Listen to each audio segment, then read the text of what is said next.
Hello, Train 2.0 followers. I'm going to make sure my chat is going. Yeah, here we go. As you guys can see in my game last night, I decided to block a puck with my face, and that is just how tough Train 2.0 is. And we wear yellow shirts.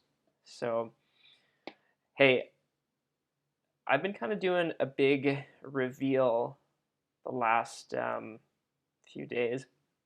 As what I've been finding, I'll tell you the quote, is that, actually there's not really a quote, so much as understanding the power of vulnerability and, just not shying away from who you are, what you do, and what your message is to people.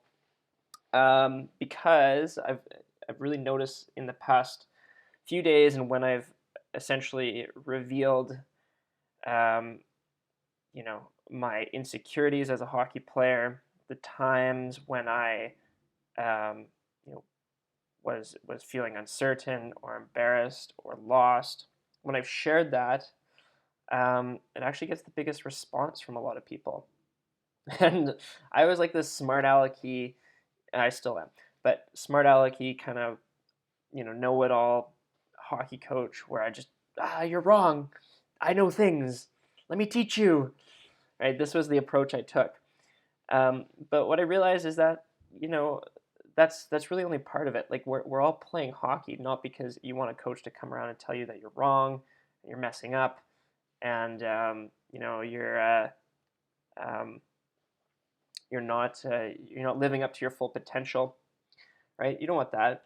Um, and I don't actually see a ton of coaches, especially online or just in general, opening up and saying, "Hey, here's why I'm doing this." Right? Like it's like, "Oh, here's a great stick handling drill," but um, you know, saying, "Here was the struggle I had, and I was in your shoes. I really actually see it, and I really, really want to help."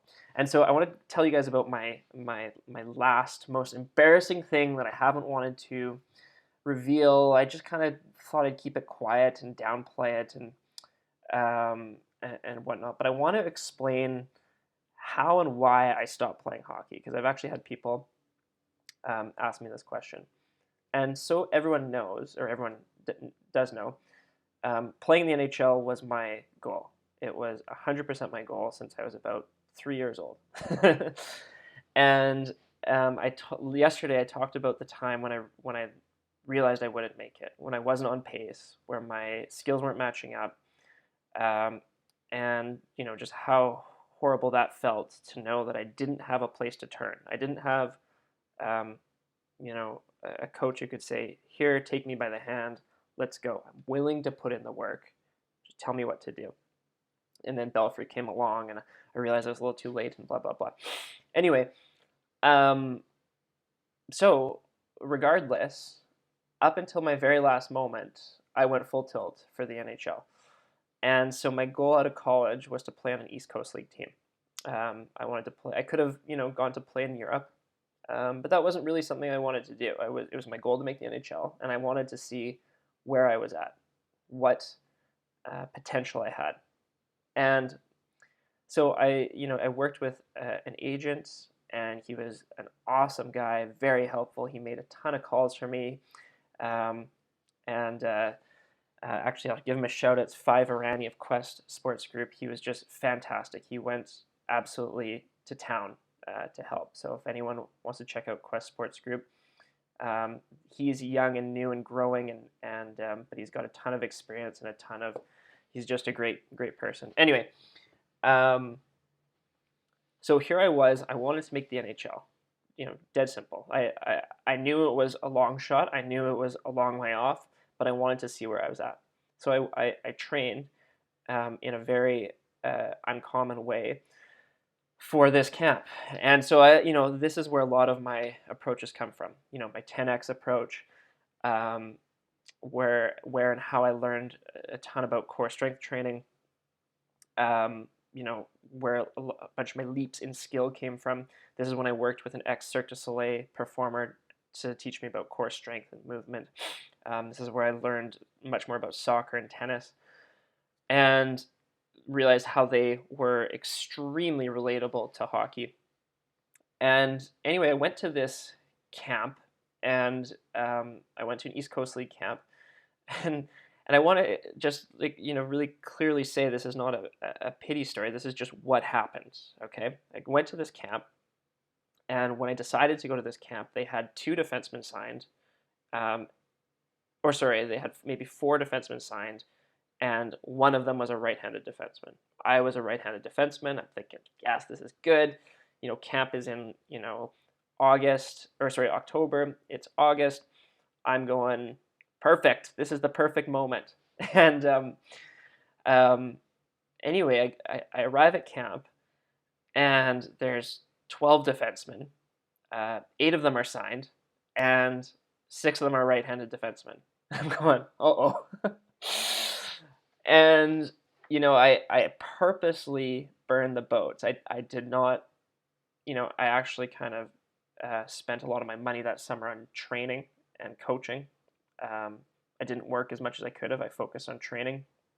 I didn't leave any plan B.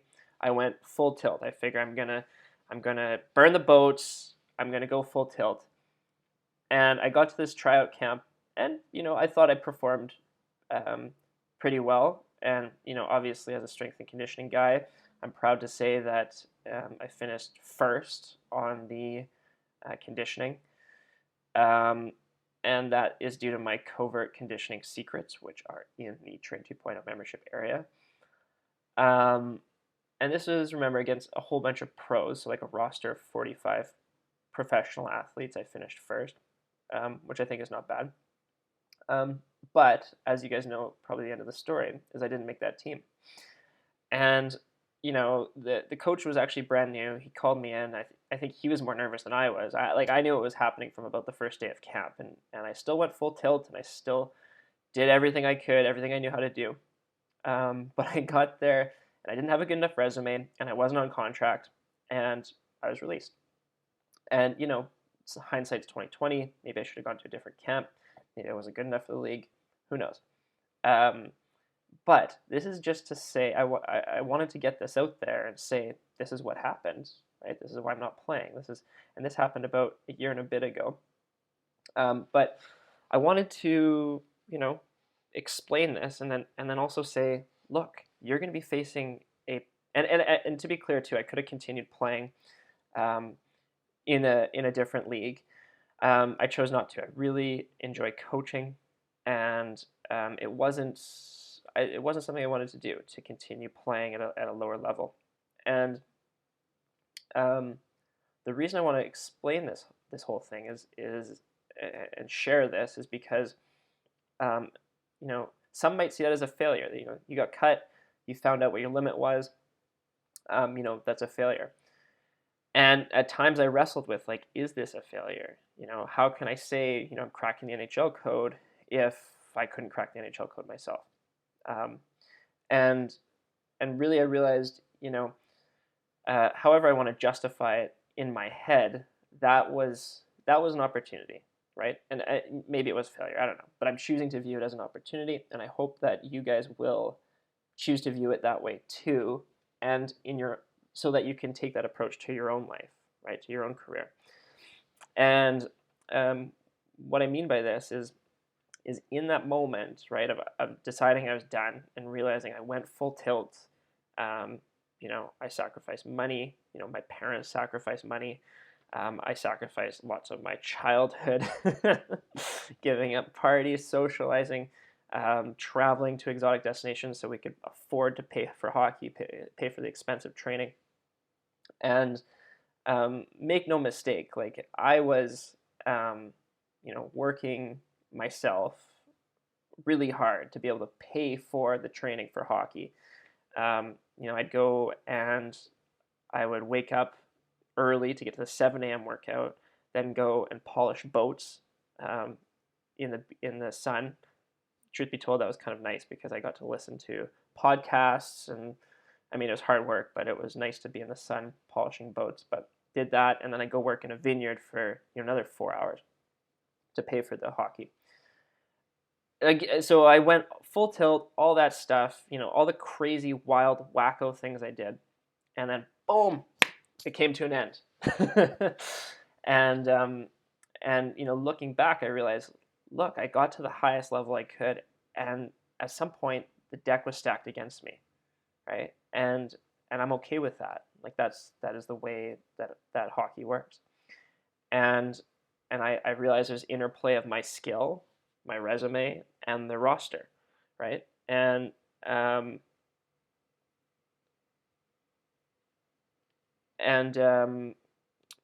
so that was the that was kind of like a important realization for me, was that this is you got the roster, skill, and I can't remember the other thing I said. Maybe someone can tell me. But it was just that interaction, right? And so luck plays a portion after. Anyway, so when I so what I want you to realize and learn from this is that the deck is stacked against you, unfortunately, but it might not be, right? It doesn't have to be, right? I used every tool at my disposal, and some might say I was lucky because I made it a lot further than a lot of other people, and some might say I was unlucky because I didn't make it to my goal. However you want to look at it, I used the tools at my disposal. I did my best with them. What I'd like to do is have better tools at your disposal so that the deck can be stacked in your favor. You get to your pro camp or that defining moment of your career, and the roster isn't a question, right? Because you were so damn good, right? You had a wizard mindset. You baked in these wizard principles. Your resume up until that point has been so good. See, my resume was not good. My last year, I had my least amount of points at college because I was playing different situations. And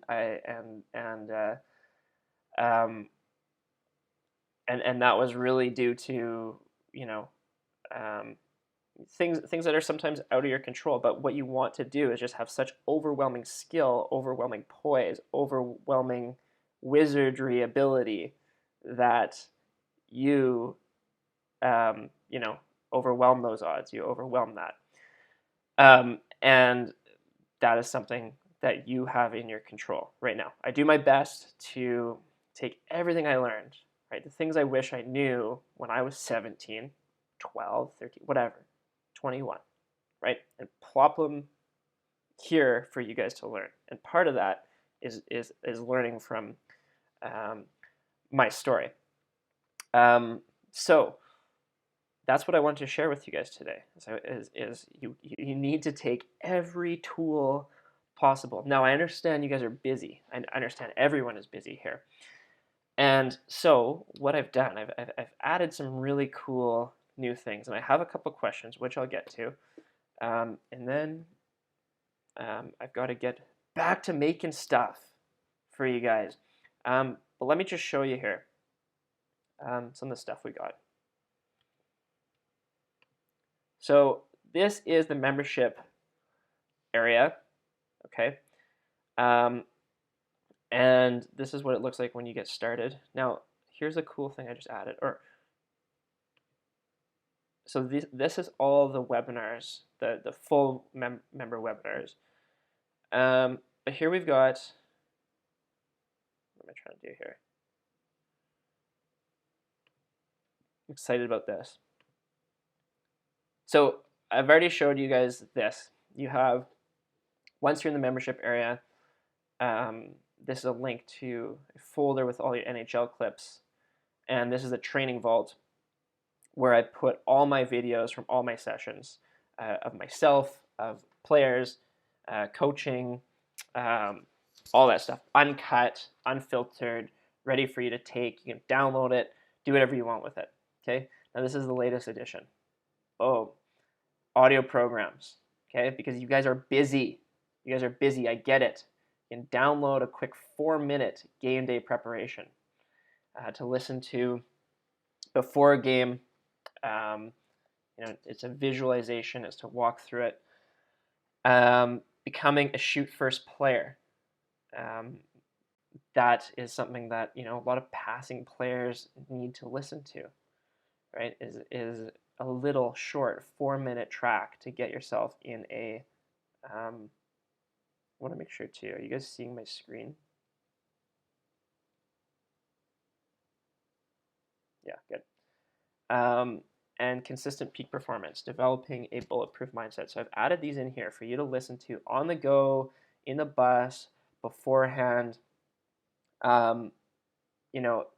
are the visualizations I was using, but I didn't actually ever find any hockey specific audio programming for my specific thing, so I made it, and that's for you guys in the membership area. So I had some questions here, so I wanted to just say,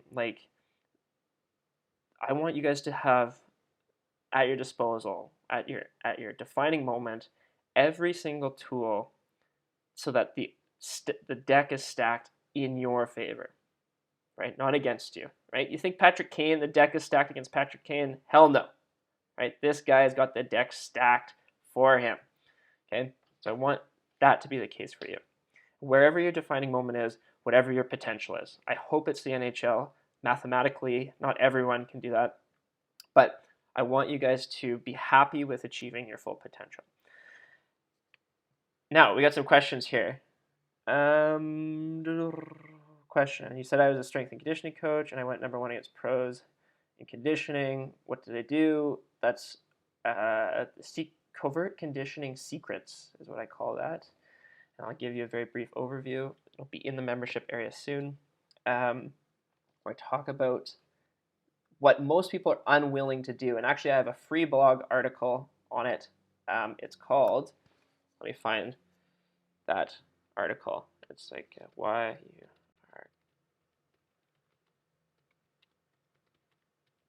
you are, I'll put it in the comments here.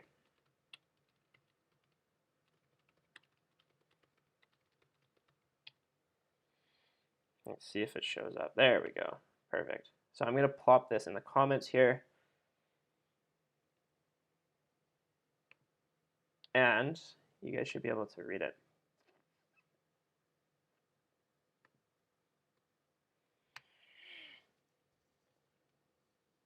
Okay, so that article there will explain a bit of my approach, and then I'm putting the whole program into the membership area. These things take time, though. Will I make a camp in Montreal with Darryl Belfry? It would be my honor if he was interested. So, if you guys want to camp with Belfry, why don't you hit him up for me? You tell him this Jason guy out of Vancouver wants to do a camp with you. Belfry wants to do a camp, I'll do it. For the resume, does a lot of improvement in points play a role for the team you're trying out for? Yes, basically, the more points you have, the better off you are. In terms of video analysis, would you be able to give us a comparable NHL player for us to study? What do you mean by that, Trevor? In terms of video analysis, would you be able to give us a comparable NHL? Let me know what you mean by that. I'm not 100% sure. Can I make a podcast sometime where I talk about tactics, drills, success, mindset, stuff like that? What existing podcast do you recommend? Do you listen to yourself? I would love to do that. Would you guys listen to it?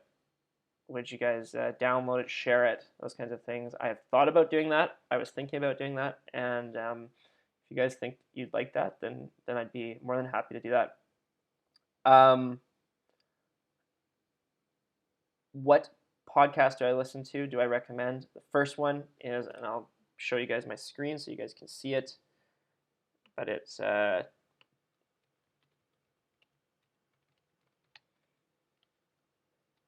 I'll show you here. So the Tim Ferriss podcast.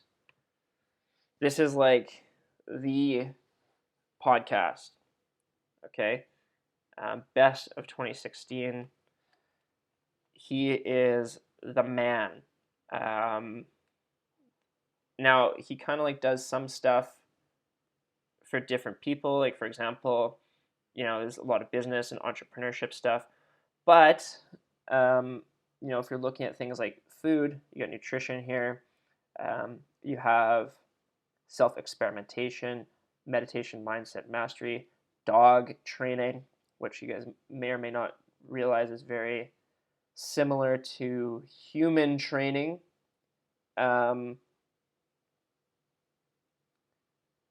Anyway, so this is a really good one. I'm just also looking at my phone right now to see what other podcasts I have that I listen to. I mean, that's really like the main one. That would be hockey related.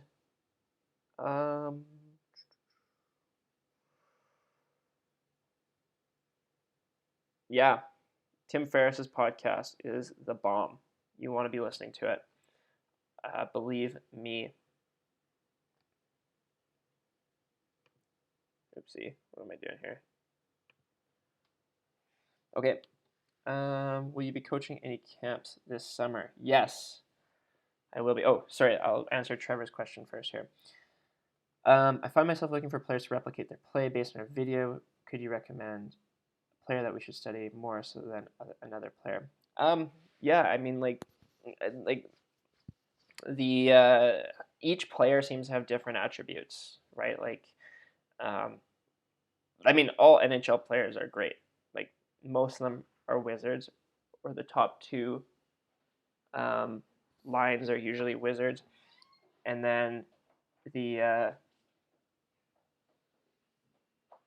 I'm gonna have to go in a second here, but um, look at different players for different attributes, and so you can generally get a hint of who's good at what by how I make the videos on them to represent what. So Crosby's great at puck protection, McDavid's great at high speed maneuvers, Carlson's got great deception. So all those things play together, and I do my best to like. Honestly, if I watch too much NHL, I end up trying to dissect everything. So it ends up being a, um, I'll just be up all night. So I have to limit my NHL watching. But if you guys have any suggestions, I'm down to take them. GSC 16 AA North says, will you be coaching at camps this summer? And Elite Hockey asks if I can make a camp in Montreal. And the answer is yes, I will be coaching camps this summer. I am doing the world's first virtual online hockey camp, which is both in person and online. I'm going to be broadcasting live to the hockey camps. It's going to be a full summer of training from April to August, and it's going to include absolutely everything. It's going to include like what am I thinking of here? Cross training, on ice, off ice, mindset, everything. So check that out because it's going to be live and virtual, depending on where you'll be and where I am, and that's what I'll be doing this summer. And guys, thank you very much for watching. Thank you guys for your questions. I'm gonna have to take off here.